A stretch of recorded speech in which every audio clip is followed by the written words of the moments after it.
نؤمن به ونتوكل عليه ونعوذ بالله من شرور أنفسنا ومن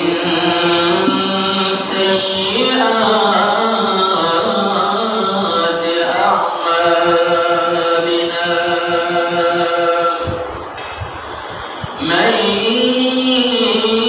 يهده الله فلا مضل له ومن يضلله فلا هادي له ونشهد أن لا إله إلا الله وحده لا شريك له ونشهد أن سيدنا وحبيبنا وطبيب قلوبنا ومولانا محمدا عبده ورسوله الذي أرسل إلى الناس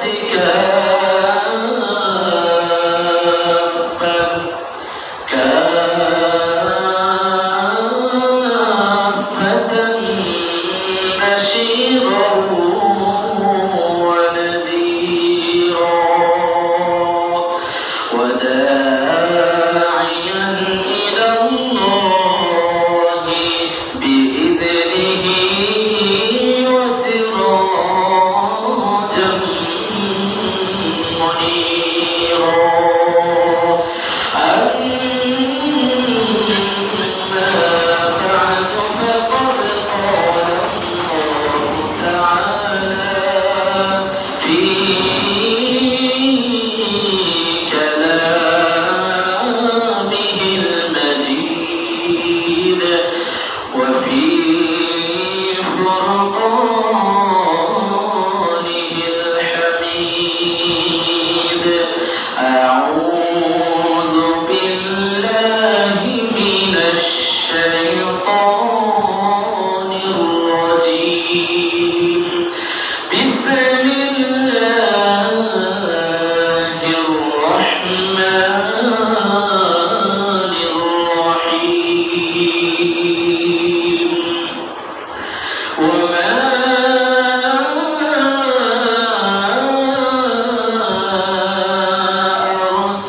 أرسلناك إلا رحمة للعالمين وقال رسول الله صلى الله عليه وسلم وإياكم والبدعة فإن البدعة تهدي إلى المعصية ومن يعص الله ورسوله فقد ضل وغوى أو كما قال عليه الصلاة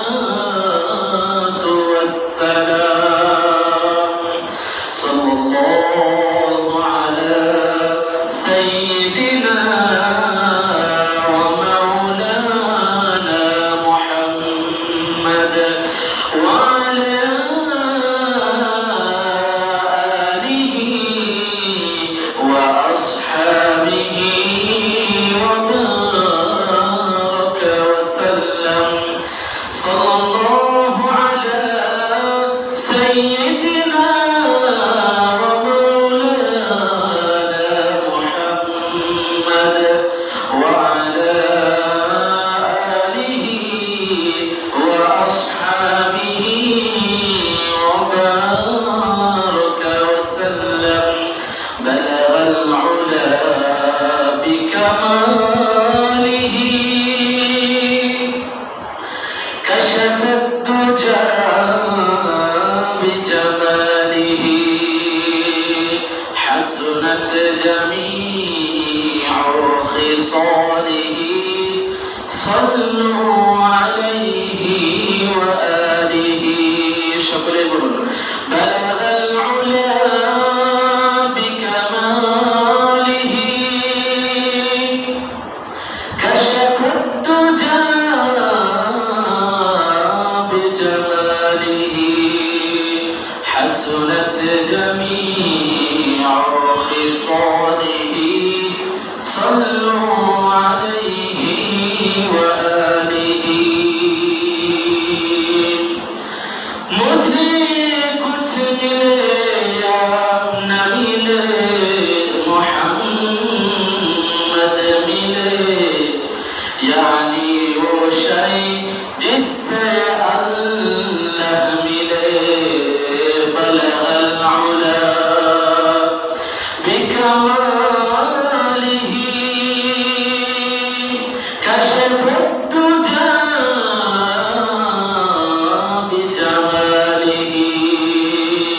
حسنت جميع خصاله صلوا عليه وآله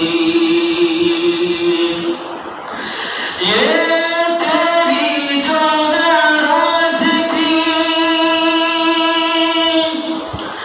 ये तेरी जो नाराज थी कि तू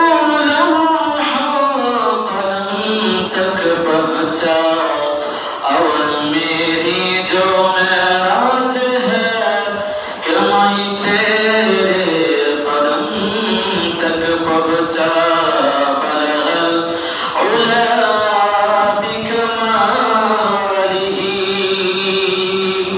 कशफत दुजा बिजमालिही हसनत जमीअ خصاله صلوا عليه وآله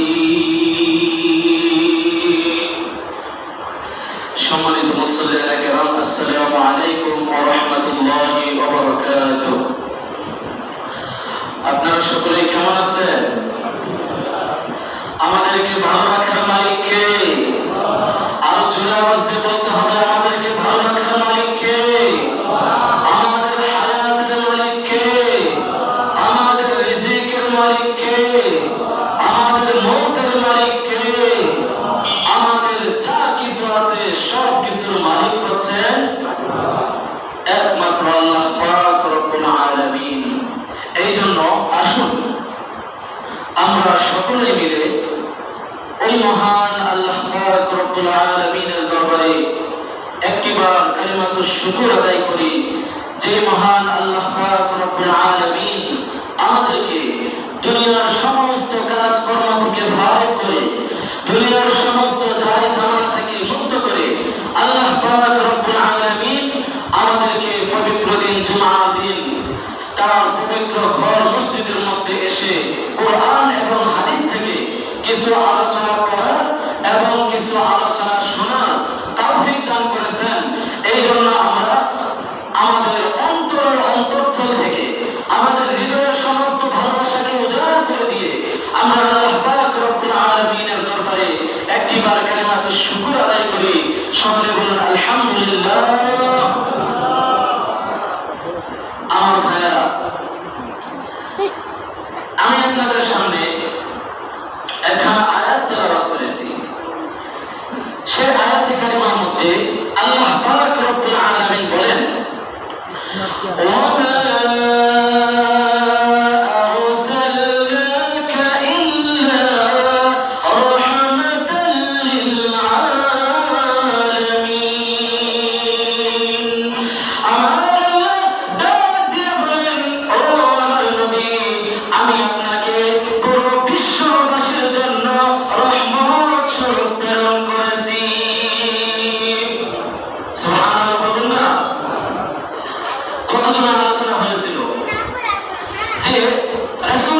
সাল্লাল্লাহু আলাইহি ওয়াসাল্লাম পুরো বিশ্ববাসীর জন্য কিভাবে রহমত স্বরূপ হলেন? আলোচনা হয়েছিল কিনা? হয়েছিল যে রাসূল করিম সাল্লাল্লাহু আলাইহি ওয়াসাল্লাম পুরো বিশ্ববাসীর জন্য, শুধু মানুষ আর জিনের জন্য নয়, পুরো বিশ্ববাসীর জন্য রহমত স্বরূপ কিভাবে হলেন?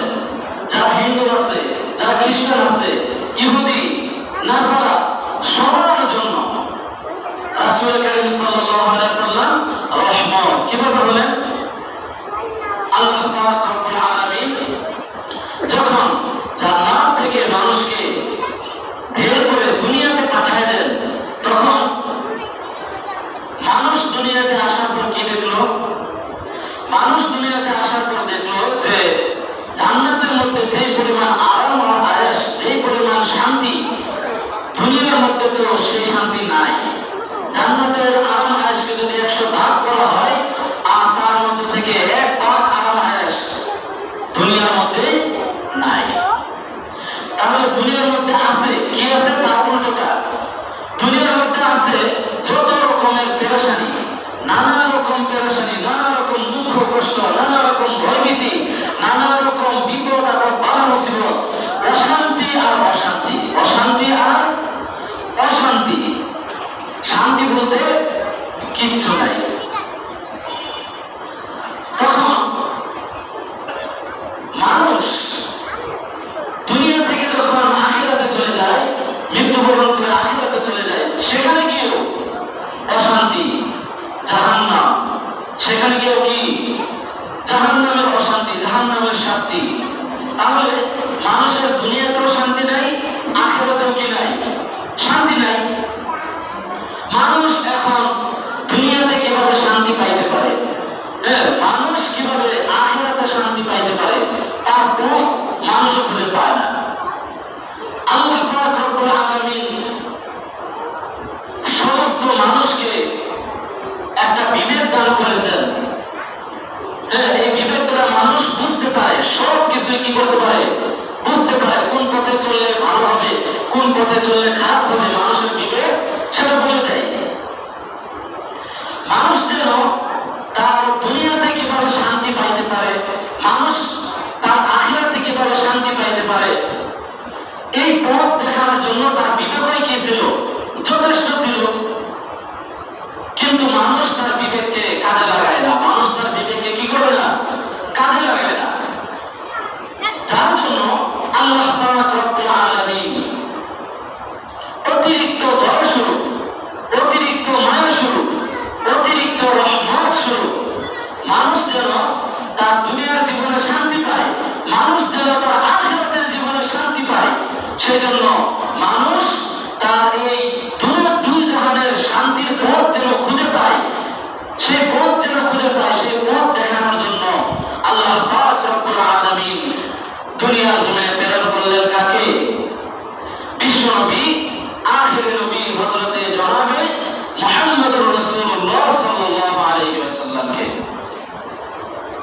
তাহলে রাসূল করিম সাল্লাল্লাহু আলাইহি ওয়াসাল্লাম পুরো বিশ্ববাসীর জন্য রহমত হলেন কি হলেন না? কথা বলেন, হলেন কি হলেন না? কথা বলতে হবে। আপনারা যদি কথা না বলেন, আমার কথার সাথে উত্তর না দেন, তাহলে আমি বুঝবো যে আপনারা আমার কথা বুঝতেছেন না। তাহলে আমিও তখন ভালোভাবে ওয়াজ করতে পারবো না, আপনারাও কিছু বুঝবেন না। সুতরাং কথার সাথে উত্তর দিতে হবে। তাহলে না বয়ান শুনতে আপনারা মজা পাইবেন, আমি করতে মজা পাবো, আপনাদের উপকার হবে, আমারও উপকার পাবে। তো যাই হোক, রাসূল করিম সাল্লাল্লাহু আলাইহি ওয়াসাল্লাম তাহলে কিভাবে আমাদের জন্য রহমত স্বরূপ হলেন সেটা আমরা বুঝতে পারলাম নাকি? সবাই কি বুঝতে পারছেন? ইনশাআল্লাহ। এখন তারপর বলেছিলাম যে যখন আল্লাহ পাক রব্বুল আলামিন রাসূল করিম সাল্লাল্লাহু আলাইহি ওয়াসাল্লামকে দুনিয়াতে পাঠালেন, তখন আবার আরেকটা আয়াত নাযিল করে বললেন যে কুল বিফাদলিল্লাহি ওয়া বিরহমাতিহি ফাবিযালিকা ফালইফরাহু, যে এখন তোমরা কি হও? খুশি হও। তোমরা আমার পক্ষ থেকে তোমাদের প্রতি আমার একটা অনুগ্রহ গিয়েছে, একটা দয়া গিয়েছে। তোমরা একটা আমার পক্ষ থেকে তোমরা একটা দয়া পেয়েছো, রহমত পেয়েছো, সুতরাং তোমরা এখন খুশি হও। তো এই খুশিটা আমরা কিভাবে হবো সেটা বলেছিলাম।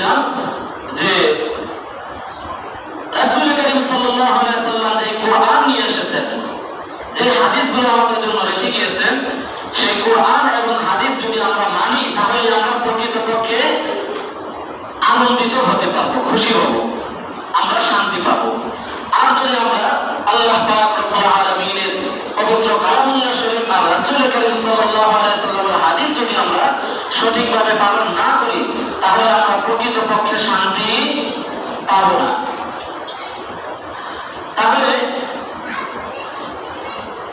কোরআন মান্য করার মাধ্যমে প্রকৃত আনন্দ পাওয়া যায়, হাদিস মান্য করার মাধ্যমে প্রকৃত আনন্দ পাওয়া যায়।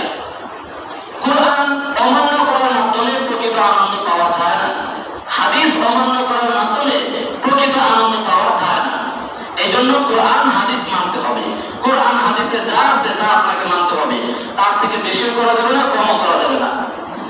কিন্তু একদল মানুষ যারা আল্লাহ এবং আল্লাহ রাসূলের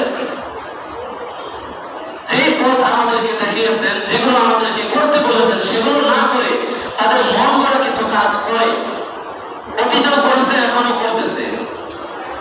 হ্যাঁ, এই জন্য তাদেরকে সতর্ক করার জন্য আল্লাহ পাক রব্বুল আলামিন আরো একটা আয়াত নাযিল করলেন। সেই আয়াতের মধ্যে আল্লাহ পাক রব্বুল আলামিন বলেন,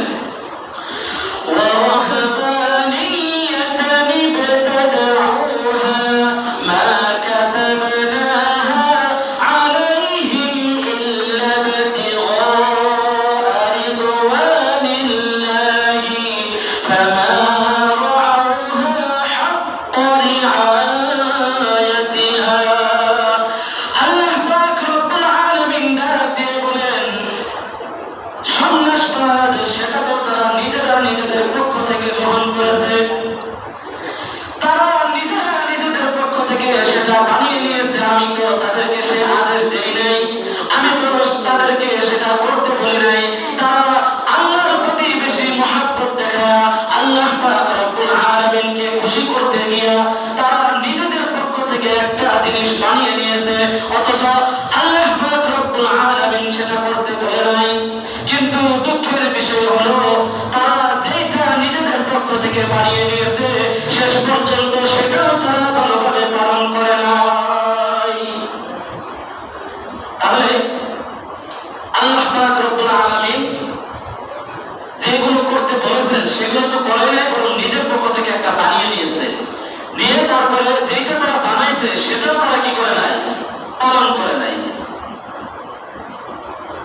এখানে আল্লাহ তাআলাকে বেশি মহব্বত দেখাইতে গিয়া, আল্লাহ তাআলাকে বেশি খুশি করতে গিয়া তারা কি করেছে, এই নিজের পক্ষ থেকে একটা কাজ বানিয়ে নিয়েছে।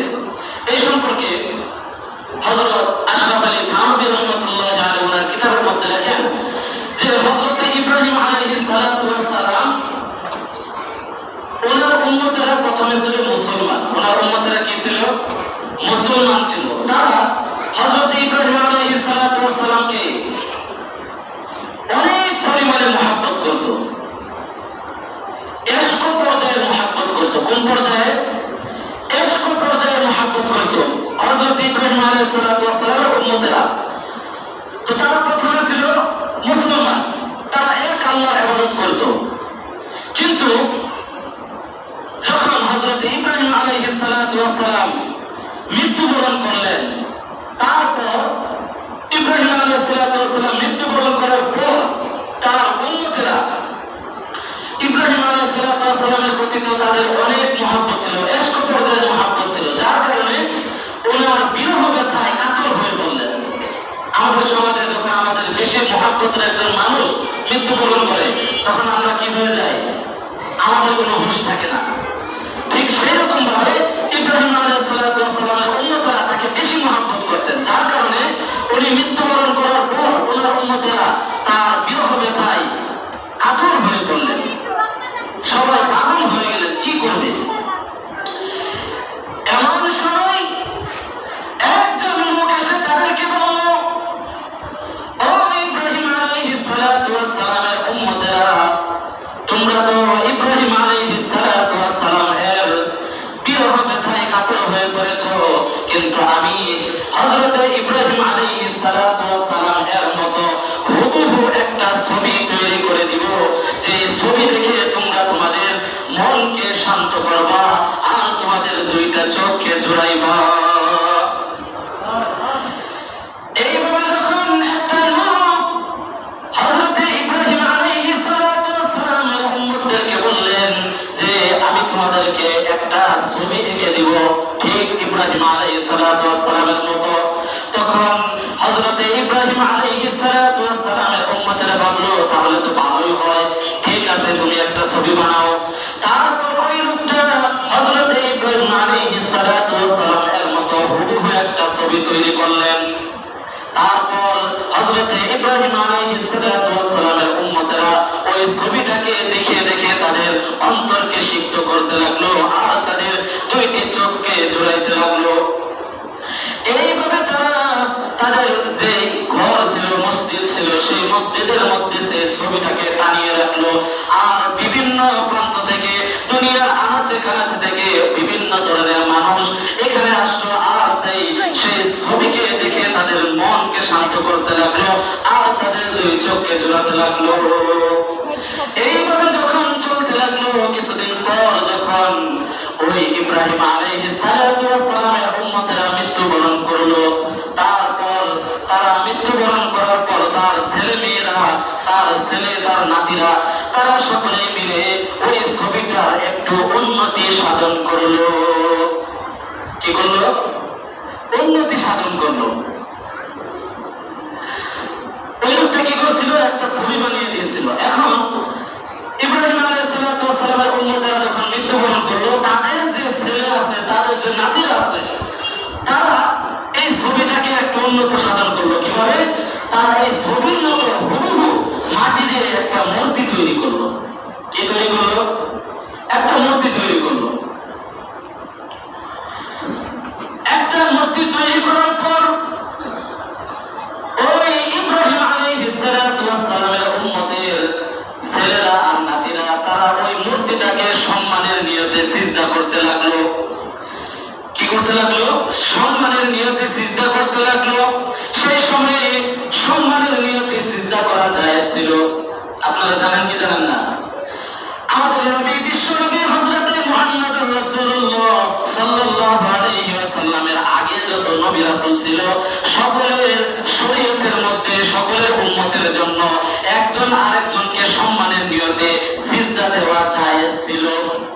কিন্তু আমাদের নবী হযরত মুহাম্মদুর রাসূলুল্লাহ সাল্লাল্লাহু আলাইহি ওয়াসাল্লামের উম্মতের জন্য সম্মানের নিয়তে সিজদা করা জায়েজ নাই। কিন্তু ইবাদতের নিয়তে একমাত্র আল্লাহ তাআলাকে সিজদা দিতে হবে, কিন্তু অন্য কাউকে সিজদা দেওয়া যাবে না। তাহলে ওই ইব্রাহিম আলাইহিস সালাতু ওয়াস সালামের উম্মতেরা তারা সম্মানের নিয়তে সিজদা দিতে লাগলো। এখন আপনারা প্রশ্ন করতে পারেন যে আগেরকার নবী রাসূলদের জামানায় তাদের শরীয়তে সম্মানের নিয়তে সিজদা করা জায়েজ ছিল, তাহলে আমাদের জামানায় শেষ নবী মুহাম্মদুর রাসূলুল্লাহ সাল্লাল্লাহু আলাইহি ওয়াসাল্লামের উম্মতের জন্য সম্মানের নিয়তে সিজদা করা জায়েজ নাই কেন? প্রশ্ন আসে কি আসে না? আসে। এই প্রশ্নের উত্তরে মুফাসসিরে কেরামগণ লেখেন যে আগেরকার নবী রাসূলদের উম্মতেরা তারা যখন গুমরা হয়ে যেত, মানে তারা যখন ইবাদতের সিজদা আর সম্মানের সিজদাকে মিলেমিশে একাকার করে ফেলতো, তখন তো তারা গুমরা হয়ে যেত। তো তারা যখন গুমরা হয়ে যেত, পথভ্রষ্ট হয়ে যেত, তখন আবার নতুন করে আল্লাহ পাক রব্বুল আলামিন একজন নবী অথবা রাসূলকে কি করতেন? দুনিয়াতে পাঠিয়ে তাদেরকে আবার সঠিক রাস্তায় ফিরিয়ে আনতেন। এই জন্য তাদের জামানায় তাদের শরীয়তে সম্মানের নিয়তে সিজদা করা জায়েজ ছিল। কিন্তু আমাদের নবী হযরত মুহাম্মদ সাল্লাল্লাহু আলাইহি ওয়াসাল্লাম এর উম্মতের জন্য সম্মানের নিয়তে সিজদা করা জায়েজ নাই। আর কারণ হলো, যেহেতু আমাদের নবীর পরে আর কোনো নবী আসবে না, সুতরাং আমাদের নবীর উম্মতেরা যদি গুমরা হয়ে যায়, পথভ্রষ্ট হয়ে যায়, সম্মানের সিজদা আর ইবাদতের সিজদাকে যদি মিলিয়ে মিশিয়ে একাকার করে ফেলে, তাহলে তাদেরকে আবার নতুন করে সঠিক পথ দেখানো, তাদেরকে আবার নতুন করে পথভ্রষ্ট থেকে ফিরিয়ে আনতে নতুন করে কোনো নবী রাসূল দুনিয়াতে পাঠানো হবে না। সুতরাং এই জন্য আল্লাহ পাক রব্বুল আলামিন আখির নবী, শেষ নবী, বিশ্ব নবী হযরত জনাবে মুহাম্মদুর রাসূল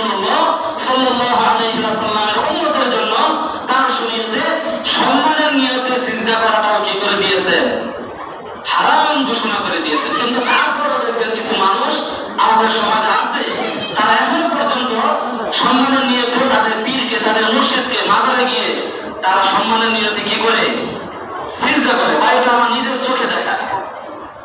আমি যখন সিলেট লেখাপড়া করি তখন সিলেটের শাহপুরান মাজারে, শাহজালাল মাজারে আপনি চাইলে দেখবেন সবার সামনে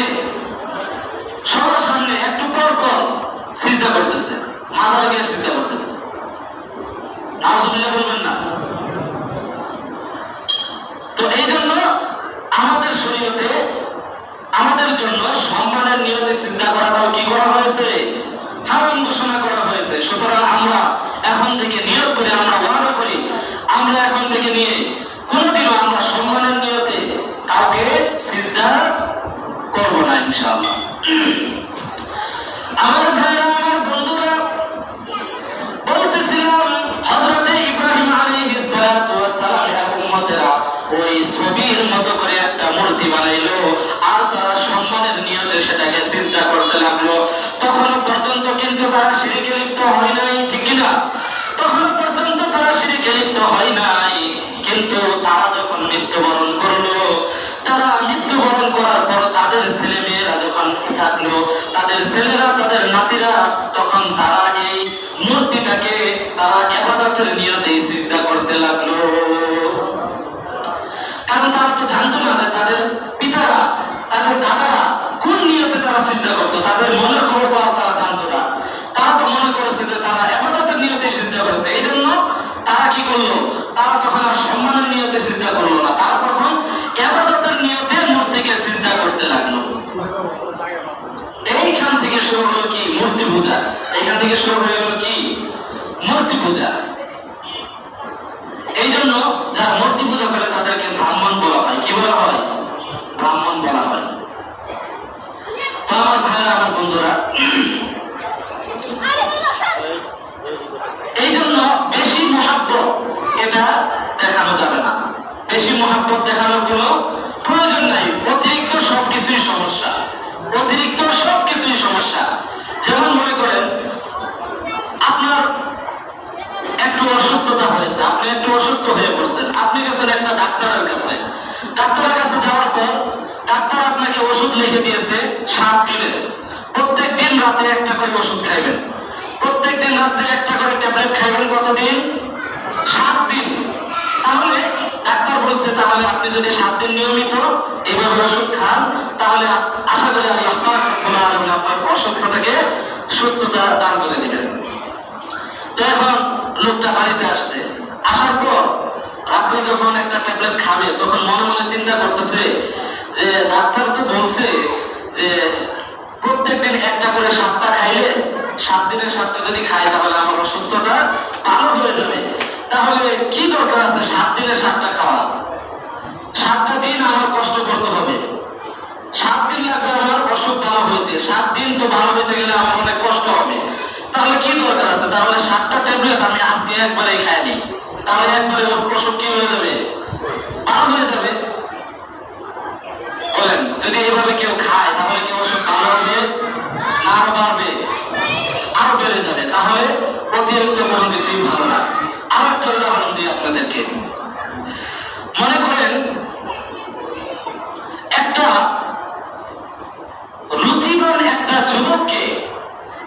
রুচিবান একটা যুবকের সামনে 2টা সুন্দরী রমণী নারীকে দাঁড় করানো হলো। একটা যুবকের সামনে সুন্দরী, অপরূপা সুন্দরী 2টা নারী তার সামনে হাজির করা হলো। যে 2টা নারীর মধ্যে কেউ থেকে কেউ সুন্দরের দিক দিয়ে কম না। একজনকে আপনি ফালাইতে পারবেন না, এইরকম একজন আরেকজনের থেকে কোনো দিক থেকে কিনা কম না, এত পরিমাণ সুন্দর। এখন এই 2টা সুন্দরী নারীকে একজন যুবকের সামনে দাঁড় করায় আপনি যদি তাকে প্রশ্ন করেন যে এই 2টা থেকে তুমি কোনটাকে তুমি বিয়ে করবা, বলো তুমি যেটাকে বিয়ে করতে চাইবে সেটাকে আমি কি করব? তোমার সাথে বিয়ে দিব। এখন এই যুবক ভালোভাবে খেয়াল করতেছে 2টা নারীকে, ভালোভাবে খেয়াল করতেছে যে কোনটা বেশি সুন্দর। একদম মাথা থেকে নিয়ে পা পর্যন্ত ভালোভাবে সে খেয়াল করতেছে কোন নারীটা বেশি সুন্দর, সেটাকে সে কি করবে? বিয়ে করবে। তো এইভাবে দেখতে দেখতে হঠাৎ করে দেখে যে একটা মেয়ের সবকিছু ঠিক আছে, কিন্তু আরেকটা মেয়ের হাতের মধ্যে 6টা আঙ্গুল। কয়টা আঙ্গুল? হচ্ছে 6টা। স্বাভাবিকভাবে আমাদের আঙ্গুল থেকে কয়টা? 5টা। কিন্তু এই মেয়ের আঙ্গুল কয়টা? 6টা।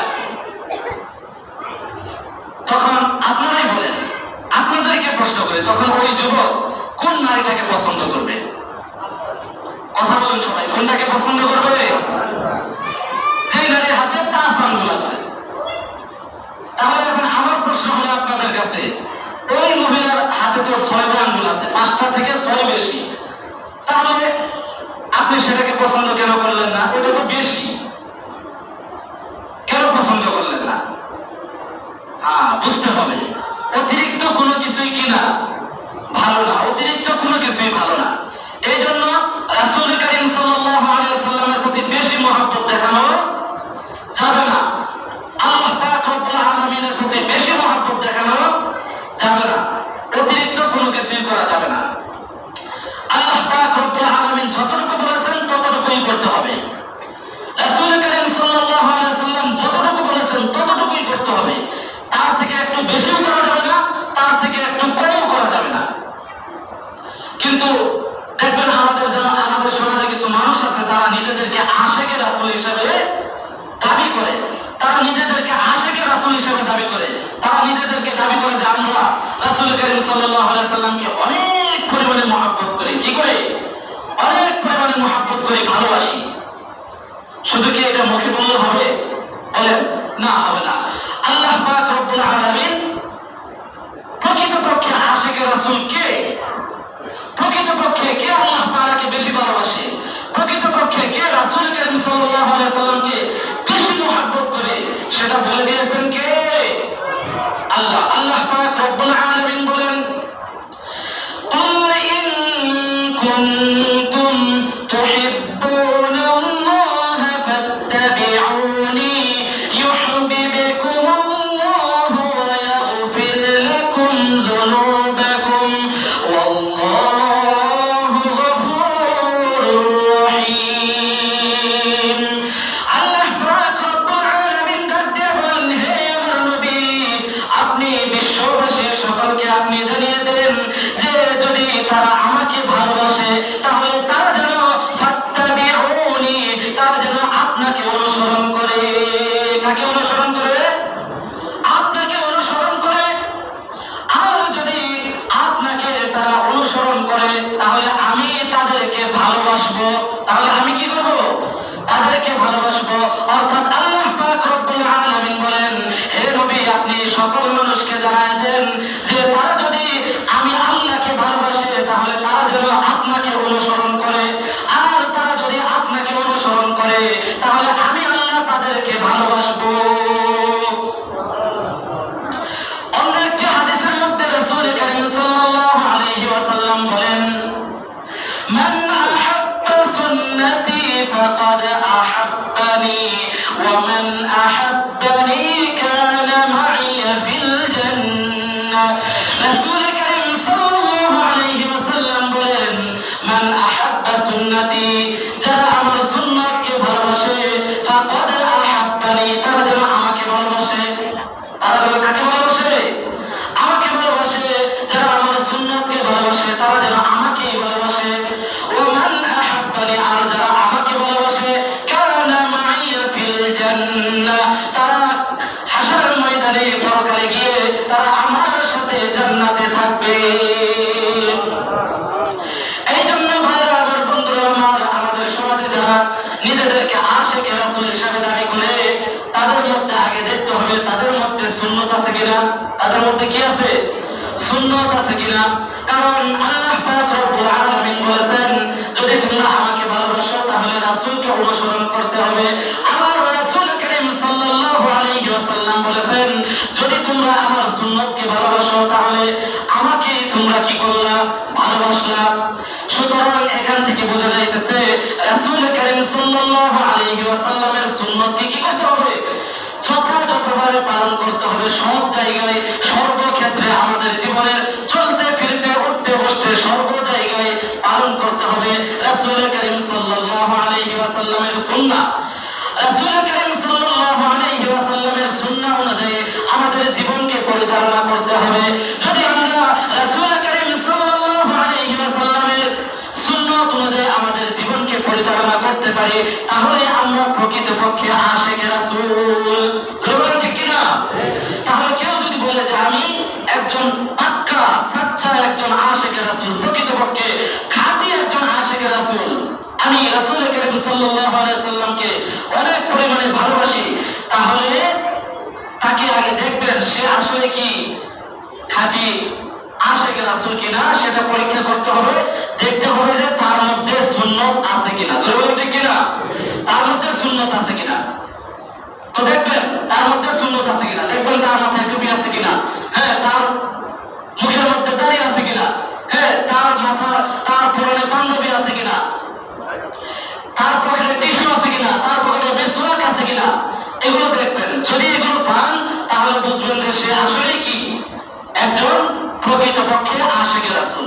আর যদি দেখেন যে সে মুখে বলতেছে সে একজন আশিকে রাসূল, সে রাসূলকে অনেক ভালোবাসে, কিন্তু তার মধ্যে সুন্নতের কিছু নাই, তার শরীরে সুন্নতের একটা কোনো কিছু নাই, না পরে টুপি, না মুখে দাঁড়িয়ে আছে, না তার শরীরে পাঞ্জাবি আছে, তার কিচ্ছু নাই, একটা সুন্নত সে পালন করে না, তাহলে বুঝতে হবে সে আসলে একটা কি বন্ধ, সে আসলে একটা শয়তান। সে মুখে বলে আমি আশিকে রাসূল, মুখে বলে আমি রাসূলকে ভালোবাসি, আসলে তার শরীরে আসলে কি নাই, রাসূলের কোন একটা সুন্নাত তার শরীরের মধ্যে নাই। এই জন্য ভাইরা আমার, বন্ধুরা আমার, সময় কম, এই জন্য সংক্ষিপ্ত আকারে বলতেছি, আমাদের জীবনকে করতে হবে রাসূল করিম সাল্লাল্লাহু আলাইহি ওয়াসাল্লামের সুন্নাহ অনুযায়ী। আমাদের জীবনকে করতে হবে আল্লাহ পাক রব্বুল আলামিনের পবিত্র কালামুল্লাহ শরীফ অনুযায়ী, কোরআন অনুযায়ী আমাদের জীবনকে করতে হবে।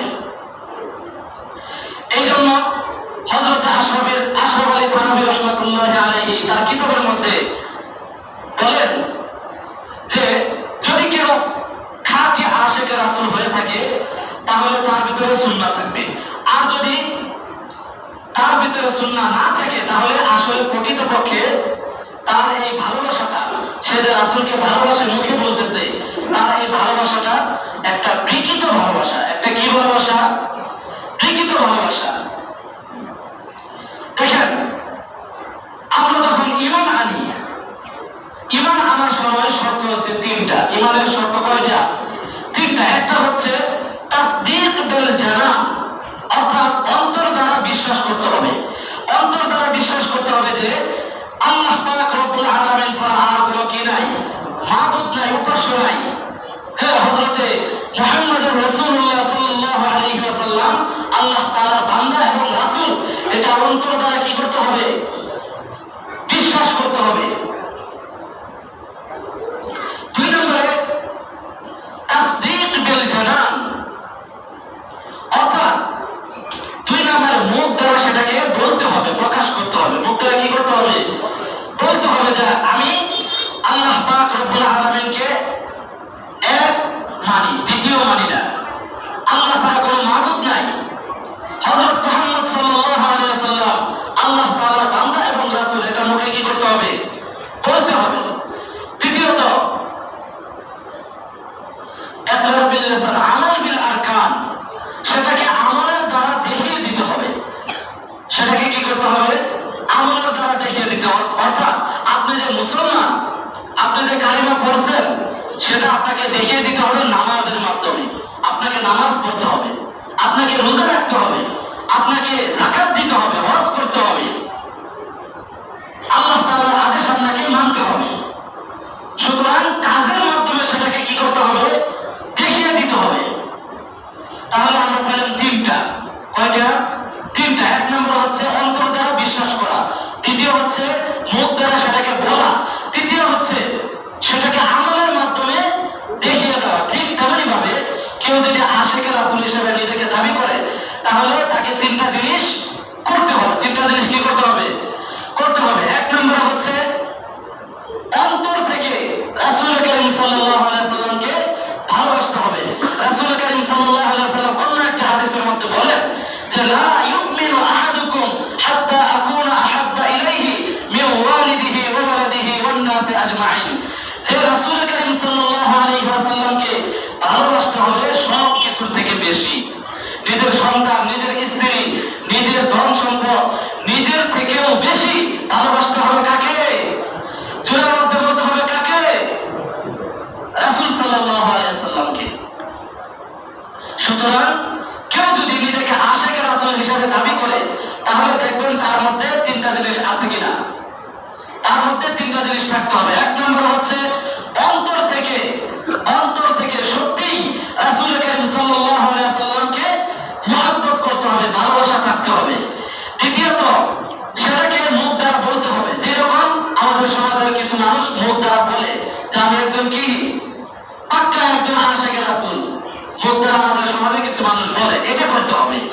তৃতীয়ত আমল দ্বারা সেটাকে বুঝিয়ে দিতে হবে, আমল দ্বারা সেটাকে প্রকাশ করতে হবে। অর্থাৎ তার শরীরে, তার ভাষায়, বাড়িতে, সব জায়গায় তার সুন্নত থাকতে হবে। সব জায়গায় তার কি থাকতে হবে?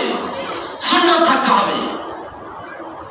যদি এই তিনটা কাজ থাকে তাহলে বোঝা যাবে সে আসলে একজন কি আশিক রাসূল। এই জন্য বলতেছিলাম যে যদি কোনো মানুষের ভিতরে যদি কেউ পাক্কা আশিক রাসূল হয়ে থাকে তাহলে তার ভিতরে এই জিনিসগুলো থাকবে। আর যদি তার ভিতরে এই জিনিসগুলো না থাকে তাহলে বুঝতে হবে এটা হচ্ছে একটা বিকৃত ভালোবাসা। এটা কি বিকৃত একটা ভালোবাসা। এই সম্পর্কে হযরত আশরাফ আলী থানভী রাহমাতুল্লাহি আলাইহি একটি ঘটনা তার কিতাবের মধ্যে লিখছেন। অনেক লম্বা একটা ইতিহাস, সেটা বলার এখন সময় নাই। আজকে আমরা এই পর্যন্ত রেখে দিয়ে আমরা যদি আগামী জুমায় আগেভাগে যদি আসতে পারি তাহলে আমরা এই আলোচনাটা শুনতে পারবো।